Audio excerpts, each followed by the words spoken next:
চুপ করে থাকে, কথা কইতে পারে না, উত্তর নাই তো। কেন তারা কইতে পারে না যে ভাই ধন্যবাদ, আমরা নিজেরাই পারবো।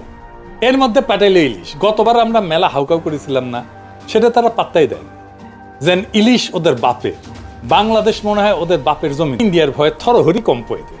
ইন্ডিয়ার সাথে ডিলিংস বাদ দেন, আওয়ামী লীগের মিছিল ঠেকাতে পারে না, এতই অপদার্থ এরা ইন্ডিয়ার সাথে সম্পর্ক উন্নয়ন করবে। ইন্ডিয়ার সাথে আমাদের সমস্যাটা কি সেটা জিগান উপদেষ্টাদের কইতে পারে কিনা, কোনো ন্যারেটিভ আছে কিনা। হাসনাত আবদুল্লাহ কইছে যে এই সরকারের যে কোনো ব্যর্থতা আমাদের দোষ দেয়, দিবেই তো। এই সরকারকে কে বানাইছে? ওয়াকার, ছাত্ররা আর আসিফ নজরুল।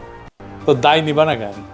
পুরা জুলাইকে তো তোমরা মিডিল ক্লাসের ন্যারেটিভ বানাই ফেলছো, যেন মিডিল ক্লাস আর ঢাকা ইউনিভার্সিটির ছাত্ররা জুলাই করেছে। যেহেতু মিডিল ক্লাস এটা একা করে নাই, বেশিরভাগ করছে দরিদ্র প্রান্তিক মানুষেরা, তারা তাই জুলাই দুর্বল হয়েছে, তারা সরে গেছে, তোমরাও দুর্বল হয়েছে। ওই রাজপথের শক্তিটা দূরে সরে গেছে। যাই হোক, এই ইন্ডিয়া প্রসঙ্গে একটা গল্প মাথায় আসলো যে কেন প্রফেসর ইউনূসের সরকারের এত ইন্ডিয়া প্রেম, এত বাম্বু খেয়েও ঠিক হয়। মহিলা তার হাজবেন্ডকে ডিভোর্স দিছে, তো ডিভোর্স দেওয়ার 2 বছর পরে মহিলার পেটে বাচ্চা এসেছে। তো মহিলারে সবাই জিগায় তোমার না ডিভোর্স হয়েছে? তো মহিলা কয় হ্যাঁ হয়েছে, তবে ওই মাঝে মাঝে মাপ চাইতে আসে।